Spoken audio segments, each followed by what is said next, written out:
Alrighty, ladies and gentlemen, boys and girls, we're back for more Genshin Impact lore. We just finished reading Tignari's lore, and I decided to come to the Dream Vanarana to get some of that good Aranara la la la music background noise while we explore one of my favorite characters' lore, and I feel like it's gonna tie into things that we probably already know from the manga, but we're gonna be getting into reading Collei's lore and character background along with her dialogue and whatnot. One of my favorite characters in the game, level 90, friendship 10, triple crowned. Y'all already know I love this girl to death. Super happy to have her in the story as a playable character.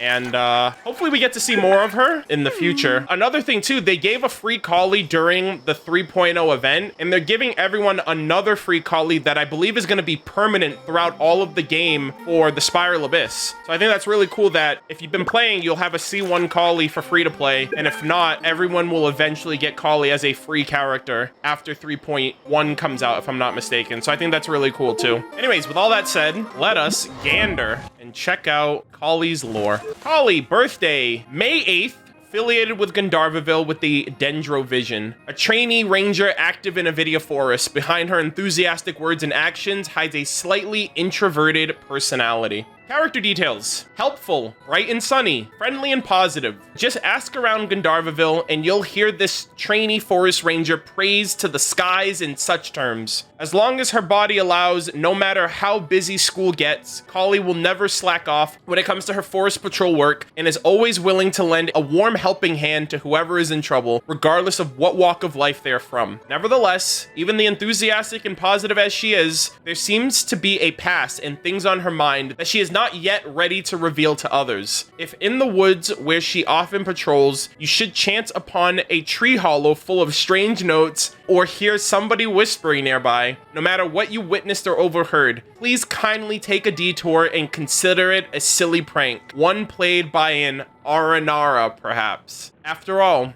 there are some things that only a tree hollow can know, for now anyways. That was based on the event that we did, the Graven Innocence event for Collei, that we learned that she keeps all of her secrets in a tree hollow, and it was not an Aranara, but the crude penmanship was actually hers. That went over my head up until the reveal, because I thought it was an actual Aranara. I couldn't see the forest for the trees, no pun intended, we're in the rainforest, but yeah, super wholesome, lovable character, absolutely love her. I really hope she talks more about past of Mondstadt that we've experienced through the manga to the Traveler, you know, especially if she gets to see Amber again, if she sees Lisa and Jean and Kaya and the whole Mondstadt crew again. Fingers crossed we get Collei in a Ludi Harpastum event in the future.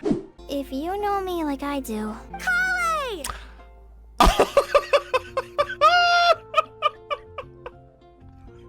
If Hoyoverse ever remembers that that's a Mondstadt event, that would be great. We're getting some wine event for 3.1, which I'm not complaining about, but, you know, with Collei in the game, I feel like it's better time than ever. Maybe they're waiting for Grandmaster Varka to come back to do a true, like, Ludi Harpastum with the Grandmaster there and everybody else there and whatnot. I feel like that might be appropriate too, but we'll have to wait and see. Anyways, character story 1. If words are the vehicles of wisdom, being literate is undoubtedly the starting point of the pursuit of knowledge. Collei, however, seems to only barely touch the foot of the mountain of knowledge. When she arrived in Gandharvaville, even the outspoken Tignari showed obvious hesitation, making repeated inquiries with the General Mahamatra if she had walked through the wrong door, since he had yet to make any plans to teach preschool level courses. As you guys know, she couldn't read or write during the events of the manga. I actually didn't even know that at the time. It wasn't until afterwards when she became a playable character that they mentioned that she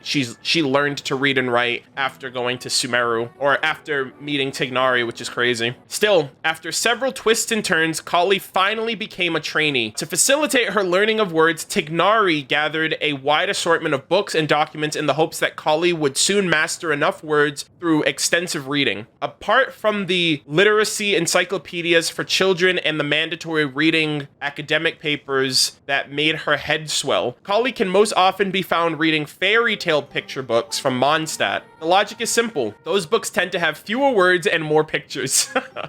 Even if you do not know the words, chances are you can still guess their meaning by looking at the illustration. I feel like that's every kid, myself included. When I was a kid, I was like, bro, give me all the picture books. I want as little words as possible. I want to be able to make up the story as I go. So that's very believable. However, reading only children's book hardly suffices to keep up with her curriculum. Once she had picked up slightly more words, she suddenly started to look for extracurricular reading material. According to some travelers who had passed through Avidia Forest, there was a type of book in Inazuma known as light novels, which was easier to read than academic papers and with fewer illustrations than picture books. To Collei, this sounded like the exact type of book she needed. More importantly, the plot of these light novels were often so incredibly riveting that as soon as they got a copy, many readers had just finished reading it in one go, even if they had to stay up all night. This definitely sounded tempting to Collei, since she had to force herself more often than not to stay awake long enough to finish her readings. One day, after her forest patrol, Collei excitedly ran back to her dormitory with the latest volume of Onibudo. She was so ready to pull an all-nighter reading the light novel, and as it turned out, she indeed stayed awake that night. My sealed power, my lonesome avenger. She'd be wise to stay away from me. I shall never witness the grace of the gods. Covering her face with the quilt, Collei tossed and turned upon the mattress the entire night, even as dawn broke. She had not yet torn her mind away from those words. Damn. I actually have that book. I have the Onibudo book. That's cool, though. She's getting into some light novel. I thought she was gonna get into some, like, rom-coms or something like... Not rom-coms, but, like, romance novel, light novels or, you know, something like that. I felt like that would have been more, like, romantic and, you know, something that she would enjoy reading a bit more. Character story 2. There is a saying in Teyvat that has obscure origins and is often used by people who are feeling extremely ashamed or embarrassed. I just wanted the tree to open up and swallow me. Collei was pacing in the woods while muttering the sentence, which she had just learned from a book. Before she returned to Sumeru, she promised a dear friend that she would become an excellent doctor with exceptional medical skills so as to save people like her who were in constant agony, both physically and mentally. However, it takes only a passing passion to make a dream, and yet it requires years of painstaking training to realize it. In the examination that had just concluded, Collei had hit the barrier between reality and expectation once more. Ugh, how am I supposed to tell Amber about this? Plus, she would have to tell her master to write the letter for her. Things like doing poorly on tests and wanting to have someone to talk to were not things she could easily speak out in front of her master either. It just so happens that a tree hollow, roughly the size of a person, appeared along her patrol route, as if some god had overheard her mumbling. Wait, talking to Aranara about my problems?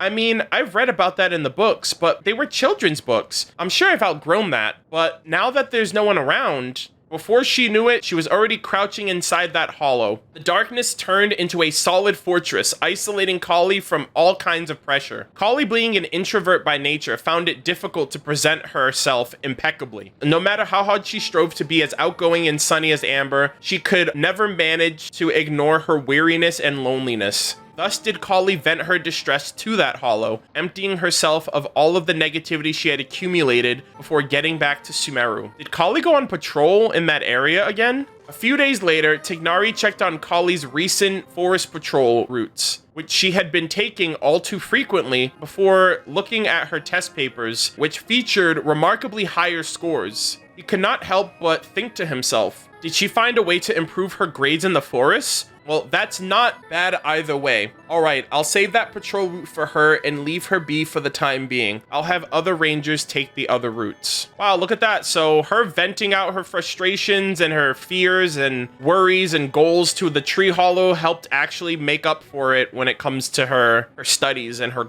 like, basically trying to do better. Character story 3. Should written tests be left out, Collei actually does well on her exams, especially when it comes to surviving in the wilderness. The jungles of Sumeru offer no shortage of poison creatures and dangerous beasts, while unexpected emergencies lurk around every corner. Therefore, a competent forest ranger must be a thoroughly prepared one, and Collei really exceeds in that regard. She may not be as literate as her peers, which hinders her performance on all written tests. Yet she is nothing if not practical and creative, wrapping thorny vines around her boots to increase traction, rubbing the toxic sap of poisonous mushrooms onto hiking traps to improve efficiency. Such ideas have ensured that she can travel in and out of the jungle safely, successfully extracting those unfortunate enough to become lost in the woods, accidentally ingesting poison, or getting hit by a running beast. Those who have been rescued by Collei are, one and all, amazed by her unique but reliable survival skills, not to mention how they are all moved by her genuine kindness and enthusiasm. Be it surrounded by grave danger or lacking food and supplies, even if the rescue traveler turns hysterical, she embraces every situation with the warmth of the sun. She cares little for scars, and hunger concerns her not. She just wants to offer help to whoever is in need.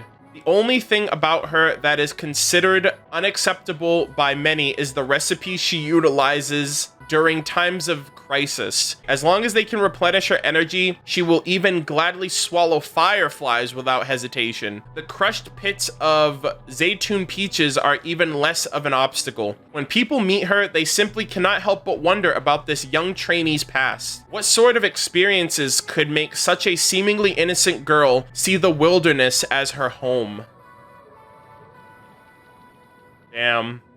Wild children raised in the wild. That is crazy. I mean, that comes down to just pure survival, especially with the Fatui. I can't imagine what she actually went through with them for the time that she was there, to the point where, like, that animalistic survival instinct lives with her, even though she's getting better, even though she's in a better circumstance. She still, when she's in the forest, she, like, reverts back to that kind of, I almost want to say, like, kind of like a caveman mindset of surviving, which is kind of sad when you think about it. All right, character story 4. Before returning to Sumeru, Collei had wandered for a long time. The decisive difference between wandering and traveling, of course, lies in that the former bears no designated destination. Her wandering started from those charred ruins, or perhaps earlier, when she was afflicted with that disease, and it was long destined to be a never-ending nightmare, expanding into nothing but total darkness. Most of her companions with whom she had fled from the ruins either lost their way in the endless waves of sandstorms or corroded to death by divine remains. Sick and cursed, they had nowhere to stay, thus turning to uninhabitable jungles and wildernesses. Mother Nature was both merciful and cruel. She would never reject them because of their illness, nor would she offer whatever they need, even if they cried out for it. As more and more of her companions could walk no further, the lessons they left behind helped the rest of them become better at surviving in the most desperate situations. And when Collei's last companion could no longer continue, she learned yet another lesson: never to reach out to anyone again.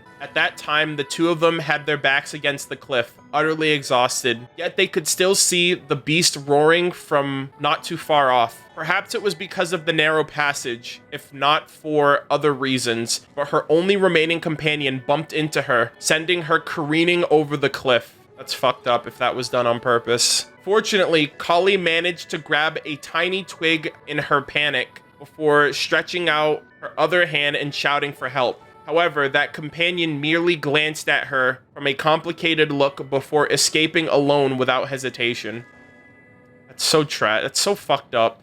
She did not get far. The beast's howls outpaced her fleeing steps like a raging wind. The beast's pure predatory instinct caused it to overlook the shivering Collei, who was barely hanging onto the cliff. Collei quickly withdrew her hand and held on tightly to the branch that might break at any moment until all the sound above her head died down. The roar of the beast and the screams of that companion had all disappeared. She could not hate that companion. Oh, wait, did her companion actually, like, save her and, like, sacrificed herself? She could not hate that companion. If she were in that person's shoes, she would not guarantee that she would have made a different choice. In that moment, there was only one thing remaining in Collei's mind, be it to offer help or to ask for it.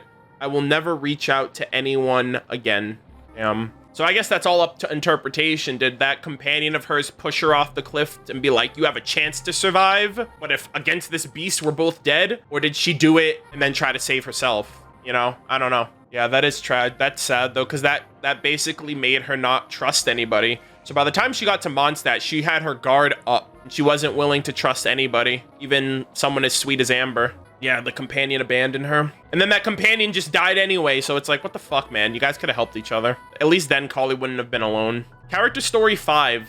Collei once again touched someone's hand during a certain year's Ludi Harpastum in Mondstadt. The city was elaborately decorated with lights and lanterns. The streets were jam-packed with people, the sky was getting darker, and the stage was in full swing. A girl in flaming red just grabbed her hand, took her out of that cramped wooden box, and squeezed into the crowd. People gathering around, cheering and applauding the contestants who were playing hoops or with slingshots. Collei could not relate to them. No matter how well they could play these childish games, what use were they in hunting game out in the wild? Yet the girl with her was extremely passionate about these little games. She would cheer and whoop at every victory and hand out the prizes she won to the children. Collei was even more baffled. If not for the rewards, why would someone participate in these activities? Was there really any fun in them? So she sneaked into the corner and picked up a slingshot to try her best at it. This is from the manga, actually. In the end, one of the more than 10 shots she fired eventually hit the edge of a target. Yay, I hit it! Collei turned her head excitedly. Hey, did you see? It was only then that she realized that she had been there for quite a long time and the girl in red had already left. Aww. In the days that followed, Collei had been practicing day in and day out. Gradually, she became more than familiar with the sound of drawing a bowstring and throwing darts. She practiced for a long time until she would seldom miss a shot out of 10. Every time she pulled the bowstring back, Collei remembered the excitement of hitting the target for the first time on that night, and that when the girl grabbed her hand and ran towards the crowd, her palm was as warm as the sun. Oh my god. That's such a wholesome memory of Ludi Harpastum! Please give us another one, Hoyoverse. I swear to god, we need this. Collei needs this. I need this. So this was I think these were different portions of the manga, because there were parts where her and Amber would be doing like the little mini game events. So that's so cute that she like hit the target and then she was so excited that she wanted Amber to know that she did it. It's just such a wholesome moment. God, this ship, man. Colin Amber! Okay, we probably all know where the inspiration for this came from. To grow up is to best one's immature past self. Collei often helps the children in Gandharvaville mend toys, and her forest ranger colleagues also occasionally ask her to help patch their clothes when they get torn up by branches. That said, Collei was by no means born a seamstress. As a matter of fact, her first attempt at sewing was nothing short of a disaster. It was when Collei was about to leave Mondstadt. Right before she left, she handed a piece of repaired old clothes to Lisa, hoping that she could return it to its original owner, Amber, on her behalf. The piece was indeed repaired, but also covered in stitches, so twisted that one could potentially mistaken them for earthworms. In all likelihood, it was no longer possible for its owner to ever wear it out again. She was afraid that Lisa would laugh at her or criticize her. To her surprise, Lisa just gently took Collei's hands, hidden as they had been behind her back, and carefully bandaged her injuries. She was not even slightly surprised by all the injuries, deep or shallow, on Collei's fingertips. She just casually commented, "Why, it almost looks as if someone has been bouncing wolf hooks across their hands all night, as if they were balls." That gives you an image, because wolf hooks are actually kind of sharp and prickly, so she must have been, like, all messed up. "Don't be this impatient with your studies in Sumeru, little Collei," Lisa said with a smile. "There's always a first time for everything, and learning to overcome the difficulties you encounter during the first time is where the meaning of growing up lies." Collei instantly blushed. She had not quite learned how to accept the kindness of others back then, but she was just a child, and children grow up. A desperate child would grow up and discover hope once again. A child who could not use a slingshot at all gradually learned how to aim. That child who was once constantly injured by the needles has also slowly grown up to be an ingenious role model in the eyes of other children. In Gandharvaville, children gather around Collei, chattering with envy and excitement. "You're so skillful! What a pretty cat! Collei, does it have a name?" Collei, for once, felt so proud of herself. She held up the exquisite cat doll, with all fine stitches and perfect needlework. "This is Colin Amber, aka Collei and Amber." So cute, man.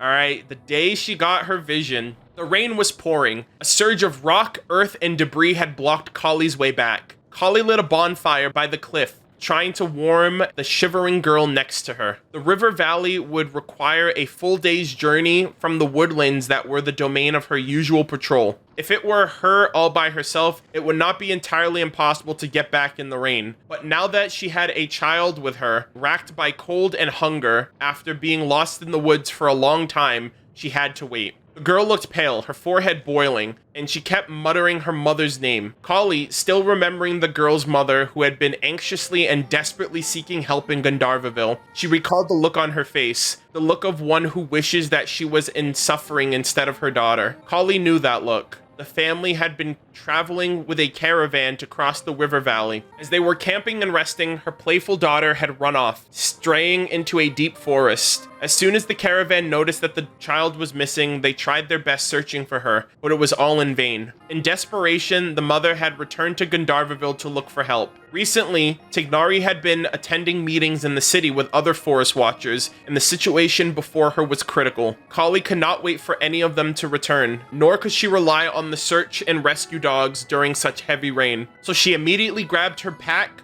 bow, and arrows before diving into the forest alone. In that moment, the occasional low growl against the sound of thunder and rain told her that there were beasts approaching. She could not help but recall some troubling experiences from her past. Old memories came flooding back, the memories she least wanted to face. But the rain would pass, and after receiving news, Tignari rushed over without taking any breaks. Traces of fighting could be found all the way along the cliff. Several beasts lay fallen in the distance, while Collei and the other girl slept peacefully in each other's shoulders. Tignari's heart seized up in his chest. He was well aware that Collei was not capable of doing all this, unless she had wielded power that should not be unleashed. It was like drinking poison to quench thirst, and it would surely aggravate Collei's condition. Wait, did she harness the power of that god in order to kill off those beasts? He must contact the General Mahamatra right away. Tignari's footsteps awakened Collei. She hurriedly gestured to ask her master to quiet down so as not to wake the girl next to her. Tignari checked upon her worried. Oh, wait, no, it might have been the vision. She might have gotten the vision which helped her. Collei, did you? Collei shook her head. She raised a hand and released her fists that she had clenched all night. Master, I've gotten stronger. I won't let anybody's efforts go to waste from now on. I'll protect everyone. It was a vision, silently glowing in her hand.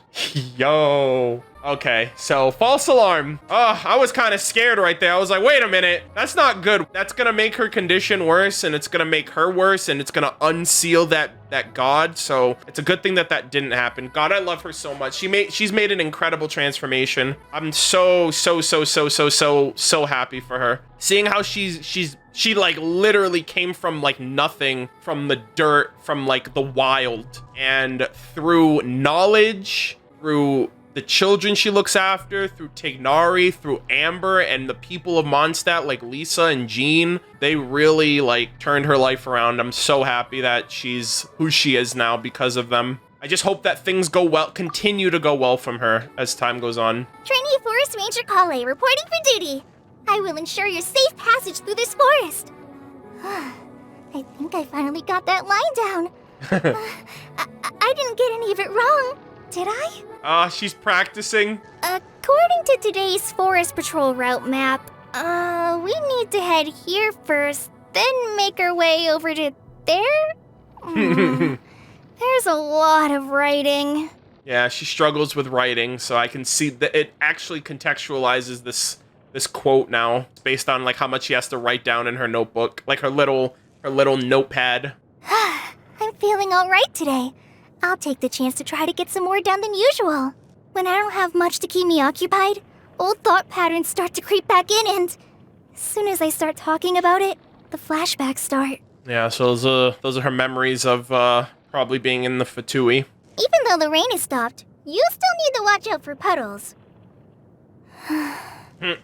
Just like how the past stays in the memory, long after. Oh, sorry. Oh dear. Yeah, that brought something back from her memories right there. When you hear thunder, it's best practice to stay away from tall trees. Rangers must also be on the lookout for any signs of a forest fire. Only you can prevent forest fires. The weather's not bad. Let's get some sun. After all, it's excellent for your health. God, she's so sweet and wholesome. I love her. God, I can't not hear her with a smile on my face. The wind is perfect. Not too light, not too strong. I bet Amber would be itching to test her limits in this weather. Oh God, of course. I can't wait to hear how many times she brings up Amber. Good morning. Sorry. I was catching up on my studying again last night. Damn, hard worker over here. Studying until late hours? It's quite normal to be out until midday on the longer patrol routes. I brought a few extra pita pockets. Would you like one? Oh my God. She's so sweet. She's so thoughtful. I want a pita pocket, goddammit. It's getting dark out. You need to be extra careful if you're going through the forest at this hour. Are you ready to get some sleep? Okay, the campfire's lit. I'll keep watch tonight. The campfire's lit, fam. I wandered the wilderness for quite a long time before arriving in Sumeru, and I've eaten everything out there countless times. Edible or not. Since I'm familiar with the wilderness, the work of a forest ranger seemed a natural fit for me when I arrived here. That is true. If they did courses in wilderness survival, I'm pretty sure I could pass. Well, as long as there was no written test. It's so crazy how, like, she talks about the traumatic things she's gone through so cheerfully, you know? Obviously, she doesn't go into detail, but, like, she just says that, and, like, she just brushes it off, and I'm just like, you poor thing. You didn't deserve that, ever. I'm so sad. I'm happy for her, but I'm sad that it happened. You want to know what it is that I'm studying every day? Yes, my master is a brilliant intellectual, but no, he's not teaching me anything heavily academic at the moment. It's, basic literacy into that. That's okay. You're learning. Don't be ashamed of that. Amber's mentioned you before in her letters. I can't believe how much has happened in Mondstadt since I was there. Yeah. Too bad I had to skip the words I didn't know, so I missed out on a lot of details. Oh, but since you're here now, would you be willing to tell me the whole story? I'll gladly spill the beans. I will literally tell you everything. All right, we saved the fucking world from this dragon. We had this really cool festival. I got to make some drinks in Charles's bar. I got to meet up with Kaya again. I heard you guys had a run-in. That must have been really fun. Oh, man. I wish we could all go back together. Have some sticky honey roast. I used to think that I'd never make a single friend in my whole life. But things changed when I went to Mondstadt. Then after that, I met Master in Sumeru. Now I've met you too. All in all, I think I've been really lucky. My heart. Y'all need to stop with this. This is too wholesome. This is literally against the law. All right, you can't be this wholesome. I never thought there'd come a day where I get my own vision. In the past, I used to think that the gods only cared about people who were born popular. But I was in a bad place back then. Sorry. Don't be sorry, damn it! All right, don't be sorry for anything ever. Master is always reminding me that practice makes perfect, so I sometimes try reading some light novels to improve my reading ability. Because they're at least easier to read than Master's essays. But recently, I was reading this book where the main character has loads of different skills. Each one has a name, and I didn't know a single word in any of them. The title? I think it was, Onibudo? Have you read it before? I have not read it, but I own the book. Imagine that, chat. Imagine having books and just not reading them. Jesus Christ, I need to get on that. Collei's read freaking light novel lore before I have. God damn it. Here we go again. The power sealed within me grows restless. And you'd be wise to stay away from me. Why are people in... That's from the book. Yeah, she was literally hyped up. She was like, yo, this is so fucking hype. Yo, she's reading like some freaking shonen anime manga. That's freaking pog. Here we go again. The power sealed within me grows restless. And you'd be wise to stay away from me. Why are people in Inazuma casually coming out with lines like these all the time? Doesn't it embarrass them when they think back on it later? Ugh, No, it's too cringy. I can't read any more of this. Ugh. Wait, whoa, wait a minute. Wait, she called things, cringe is a concept in Teyvat? I mean, the delivery of that line implied that she actually was like, yo, this is cool. Damn, don't let her meet Fischl, bro. If she meets Fischl, it's all over. She's gonna be like, you are cringe incarnate. Get away from me. Oh my god. She just called anime and manga cringe. That cuts me deep. All right, that hurts. That hurt me right here in the old Kokoro. I'm actually heartbroken to hear that. Well, there's plants and animals. There's ones you can eat and ones you can't. But beyond that, it's all much of a, muchness, really? Shh, don't tell Master I said that. Although, personally, I guess I quite like trees that have a hollow in it. Especially in those moments where I just want to curl up in a ball and hide away. Everyone must have moments like that, right? No? No, just me? Okay, cool, thanks. I feel stupid now. You know what's really funny? If Collei's in the Genshin anime, she will, by definition, be cringe herself. Because she's in an anime, all right? And if you're in an anime and you think anime is cringe, then that means you're cringe. Just saying, all right? Might want to reconsider that, Collei. Anime's based, and you can be too. Although Master can be quite stern and is always criticizing adventurers for carelessly eating poisonous mushrooms, he is actually a gentle soul. He's so patient when he tutors me, and he even reads out letters from Mondstadt for me. I've always been very grateful to him. Ugh. God, I fucking love her so much. Tignari's goated for all time. I ran into her once on forest ranger duty. Dory? She pulled out a bottle of fruit juice from her bag that looked really tasty, as if she somehow knew I was thirsty. Oh my god. Fortunately, Master was there, and he stopped me from spending all of my hard-earned mora in a moment of weakness. Damn. Dory's, I don't know, man. Dory's a vulture, bro. She's like, yo, I can get some more out of this girl. Jesus Christ. All right, leave Collei alone, all right? Let her save her money, goddammit. The Dendro Archon?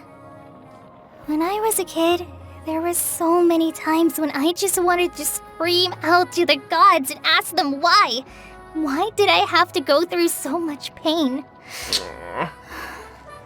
But for all I know, maybe the gods feel just as helpless about everything they have to endure as I did back then.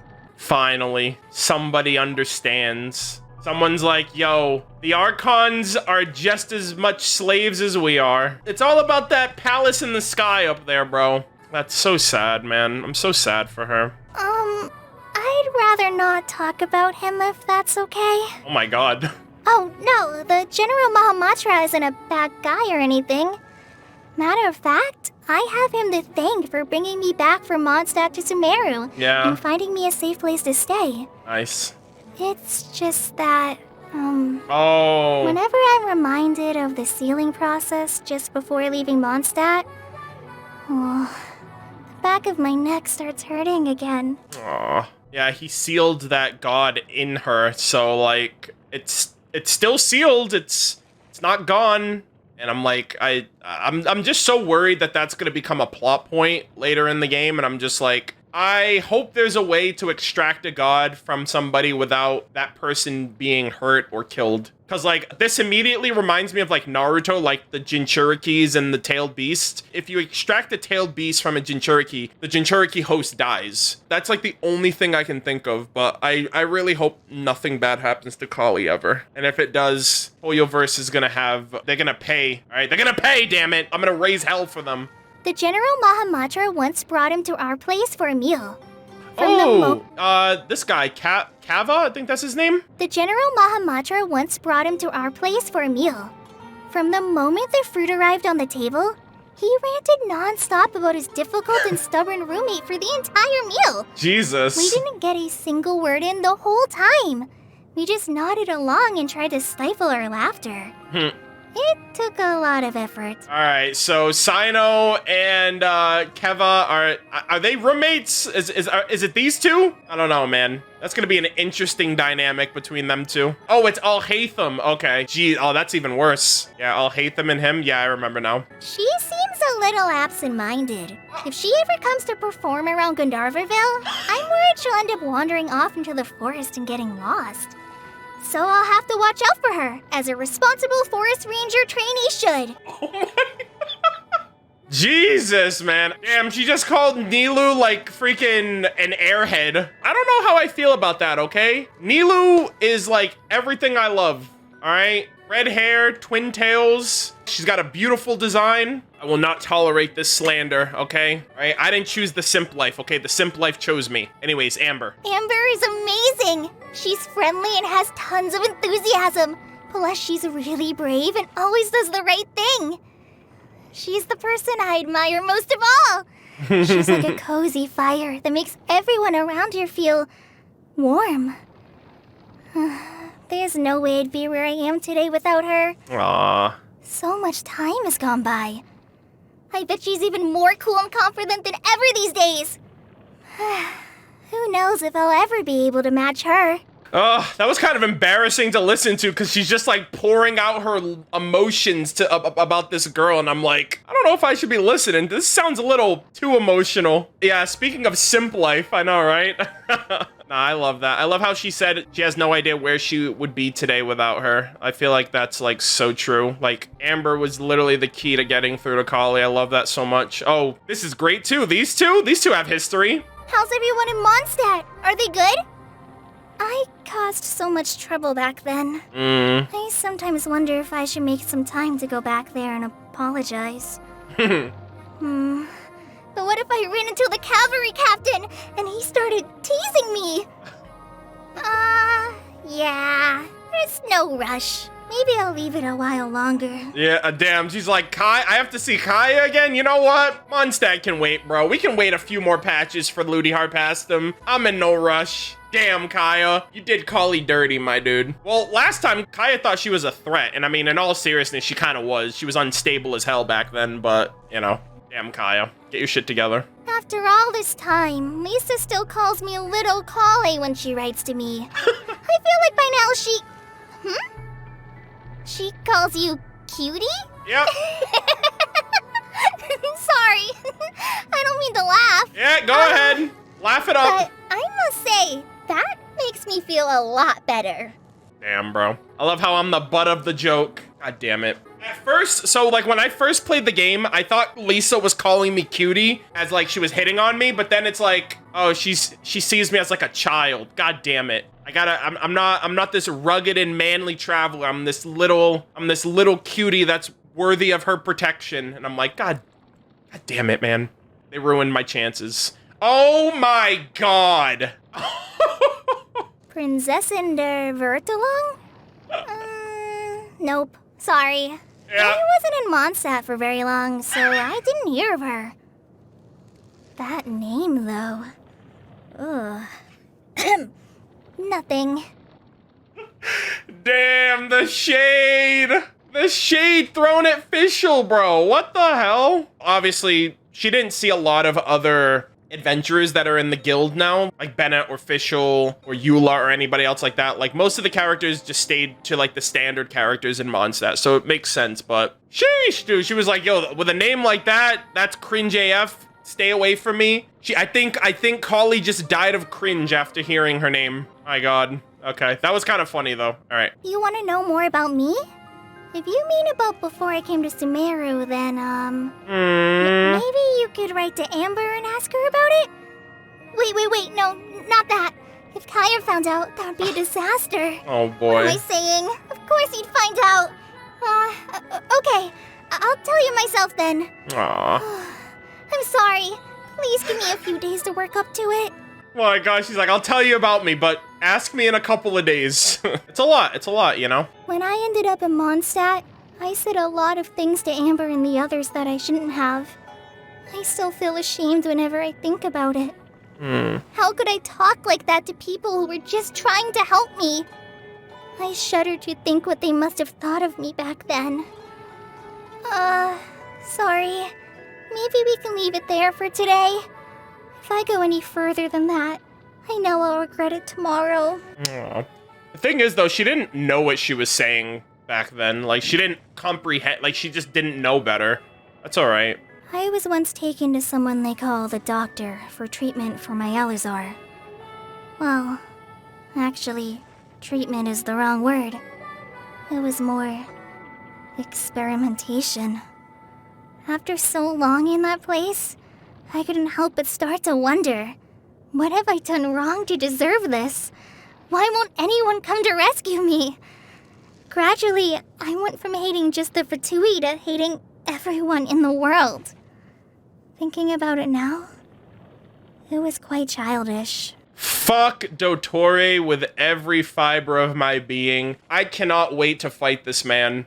I can't wait to two-piece this dude. I fucking hate Dottore so much, bro. Sorry, I love him as a character, I hate him as a person. I fucking loathe this man.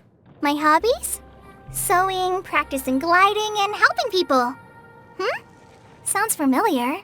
Well, that's because I want to be someone that gives people that warm feeling too. Aww. We didn't get more about Collei 4 or 5. I wonder if those are locked. Oh, they are. Oh my god. Is she gonna be in the Archon quest again? We might learn more about her for 4 and 5. Yeah, I am kind of worried about her, more about Collei being in part 4 or 5. It might be because whatever she talks about, they might want to express it in the Archon quest before they talk about it more in the dialogue. I also don't like the idea of her being in the Archon quest because we know that Dottore's in the Archon quest now, and they have history, and that could put her in harm's way. So I really feel like, I really hope that's not the case.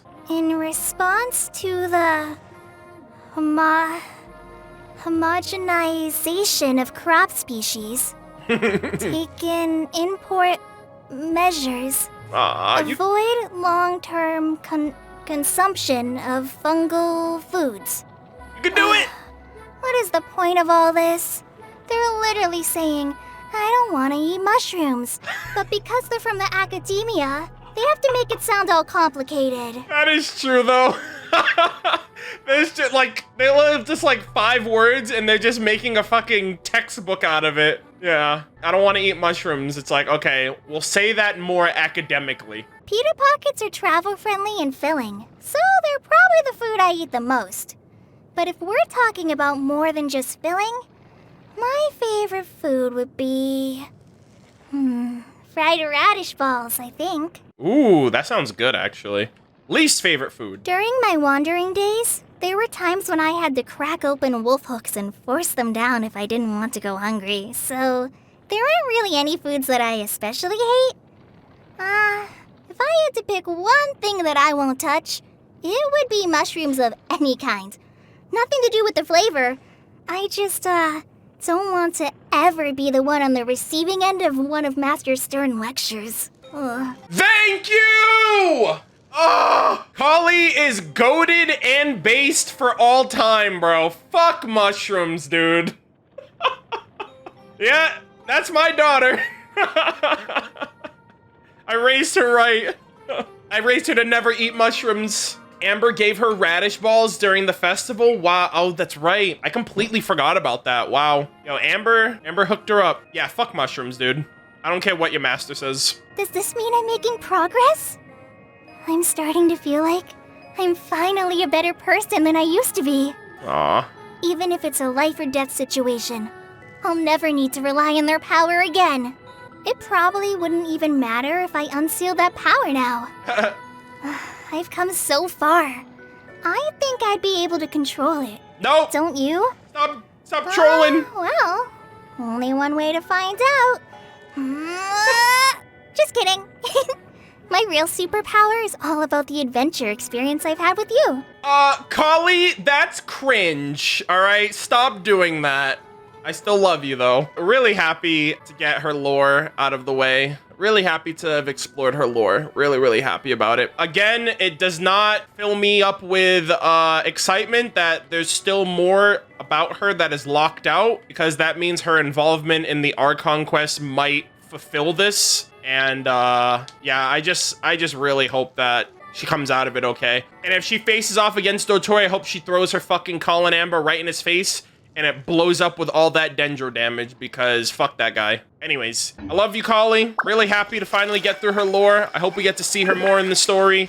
Hope she stays safe. And we're gonna get into Dory's lore next.